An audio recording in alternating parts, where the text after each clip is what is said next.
Good afternoon. I'm going to read a prepared statement and then we'll take some questions.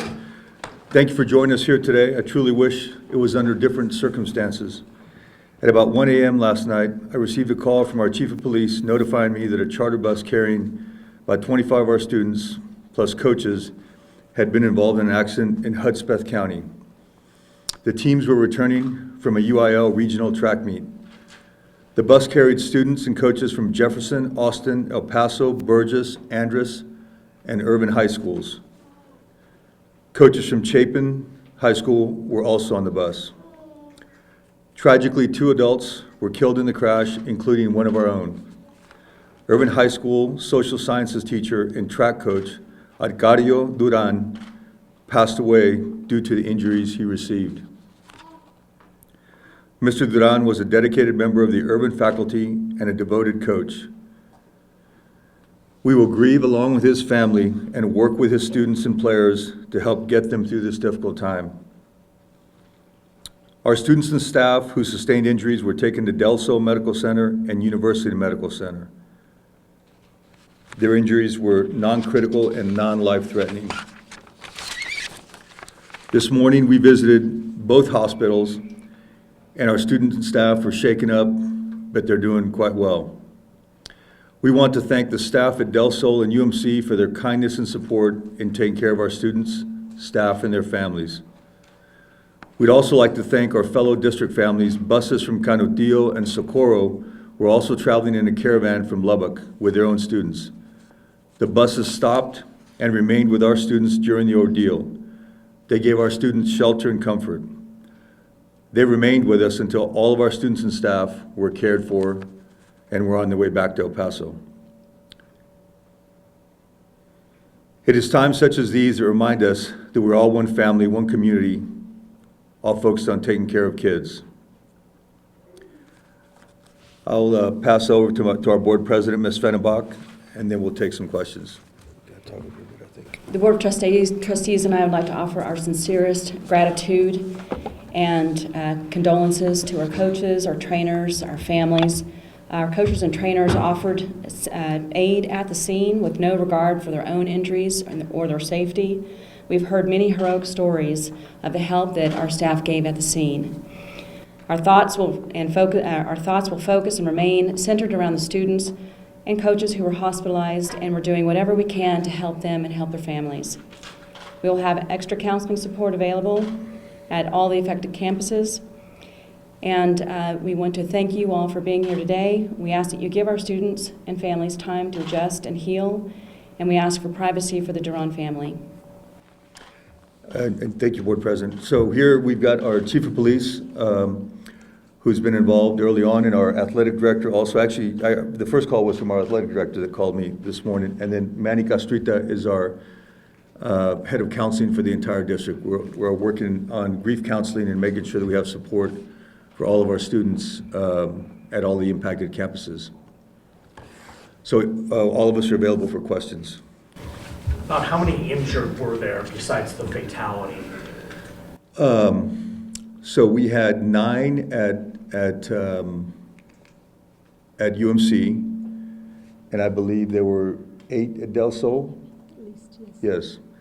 And as of we left the hospital just about an hour and a half ago, and I believe there were still 5 at UMC, and then about half of the folks are still at Del Sol.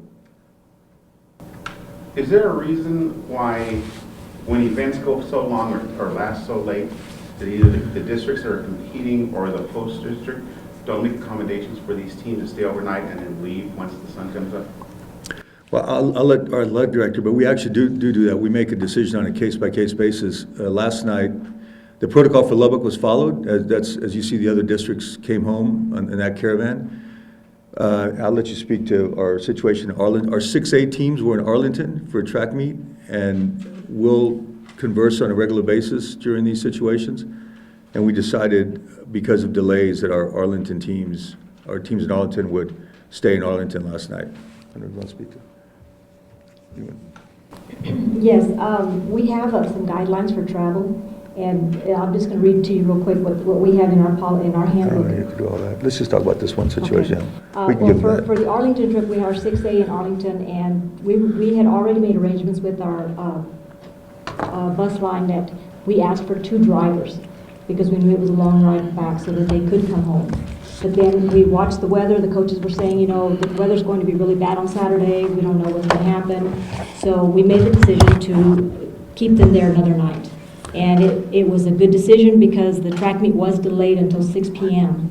start time in Arlington for our Okay. kids, so they did spend the night. Okay. I know it's early to think about it right now, but will you be reassessing the overnight policy after this? Will you be looking into it, the possibility of staying overnight more often? Let me see. I'll speak to that as policy as a board. Question decision for us to look at, and of course, anytime that there's an event like this, it causes us to review our practices and policies. This is common practice as a superintendent for the other districts in our region, and it's the fact, we live the edge of Texas and we live in a very large state.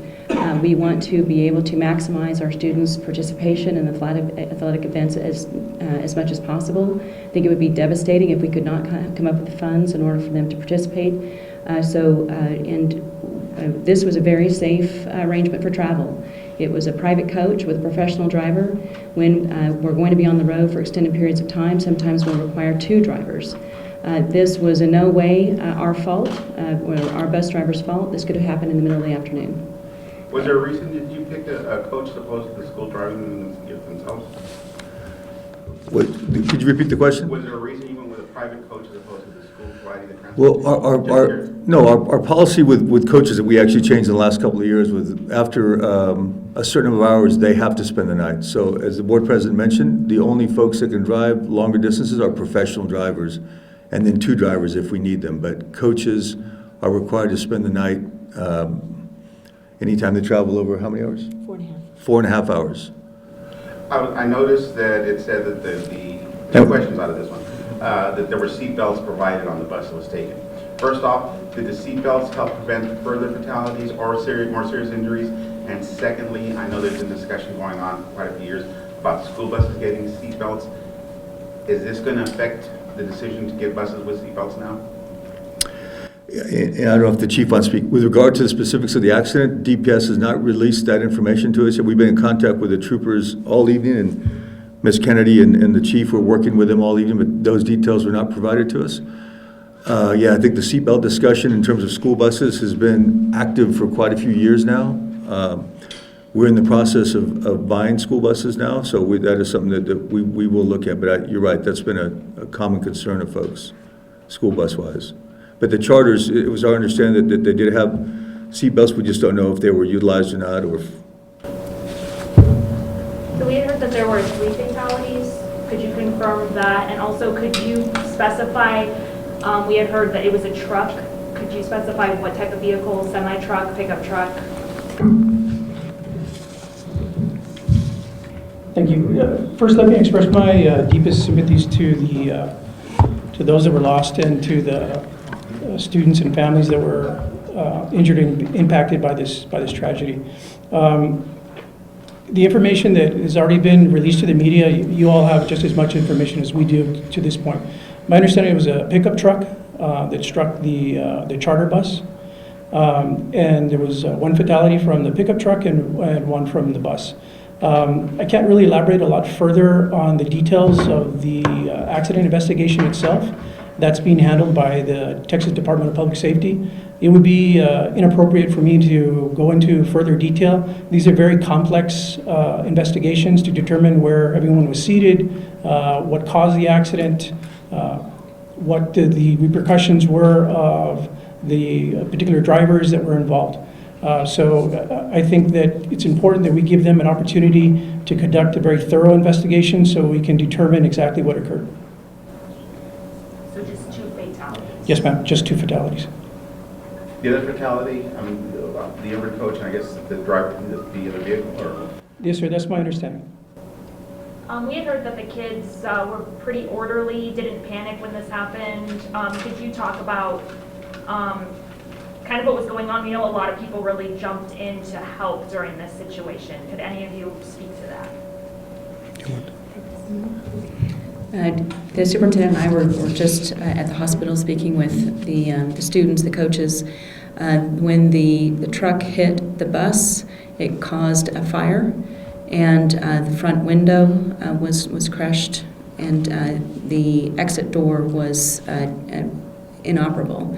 So they had to evacuate the bus through the front windshield. So the coaches were sitting in the front of the bus, we understand, and the students were sitting mostly in the back of the bus, which is why I think the adults, the coaches, received the worst of injuries. But despite those injuries, they were helping get the kids off of the bus, concerned about the fire with the truck that was right there next to the bus. Yeah, we heard a lot of great stories about our coaches, even the ones that were injured, did a lot for our kids and helped them, and we had a number of first responders out there. I think the first official help arrived about 20 minutes afterwards, but a number of folks stopped and helped, and our coaches and other folks that were out there did a lot to help secure our children and make sure that they were safe.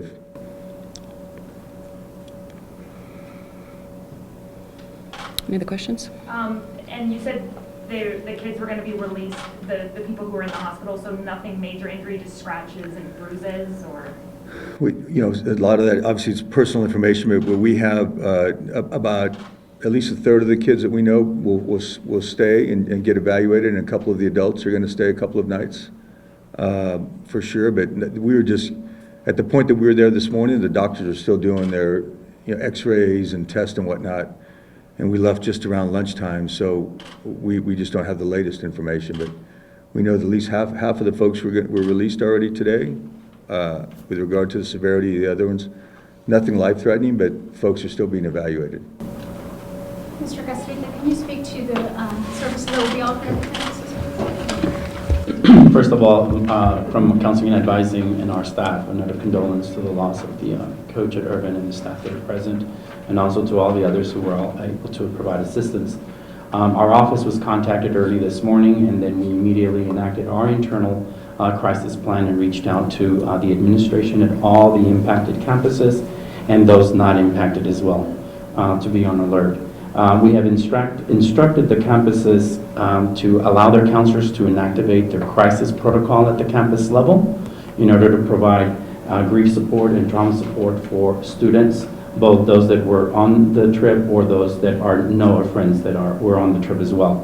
We have also reached out to the counselors within the feeder patterns to be on call and available as the need arises because of the number of campuses that we had traveling.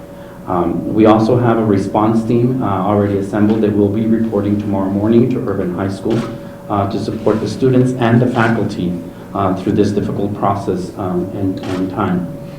In addition to that, I echo the sentiments of all those here. We are also prepared to reach out to our community agencies should the need arise for aftercare to provide the additional therapeutic support that sometimes we may be needing. We have been very appreciative of all the outpouring from individuals from within the district and also from outside the district that have contacted either us in our individual departments and provided assistance. So we know that we have that support, and as Mr. Cabrera mentioned, this is reflective of EPISD and also of El Paso as a county in one family supporting our kids. Thank you. We've had a lot of parents express concerns about their kids riding back on the buses late at night. How do you respond to that? So we've actually tightened our protocol in the last few years to as we said, make coaches spend the night, especially when they're driving individually. And we followed this for many, many years. The process, as we said, other school districts come back with us. We decided not to bring kids home from Dallas last night. So we follow our protocol, and we only change that for weather or delays. And then during that time, between the chief and myself and the athletic director, we'll speak on a regular basis. We log thousands of miles from where we live during the playoff seasons in the fall and the spring. And so we look at this a lot, think about this a lot, and we've not had any problems. I was told this morning the last time this happened was in the 1980s, so it's has been a good process for us. But again, we will evaluate. I'll add to that, again, we can follow, the safest protocol and procedures, but our kids are going to be on roads, and you can't protect from all the other drivers that are on the road as well. And as our understanding is that in this instance, a driver came into our lane and was a head-on collision. That is the type of accident that could have happened at any time of day. But it was more likely to happen at night, more accidents occur at night. It was a dark road, remote. They could have been tired, they could have been adjusting the radio, they could have been texting. We don't know what the scenario was. But would it be a dark road if they left in the morning, is the point? So it's still being investigated if there was any impairment involved with the driver that hit them head on? Again, as Ed mentioned, it's inappropriate for me to discuss another agency's investigation. And again, it's being handled solely by the Department of Public Safety. They will evaluate the cause of the accident. It is a very complex, intricate investigation that needs to take place. It's very premature at this point to give any further details.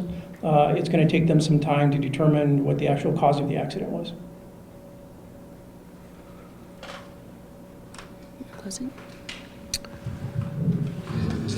Thank you very much for coming, and we can take some questions in Spanish after this if anybody would like to do that as well. Thank you.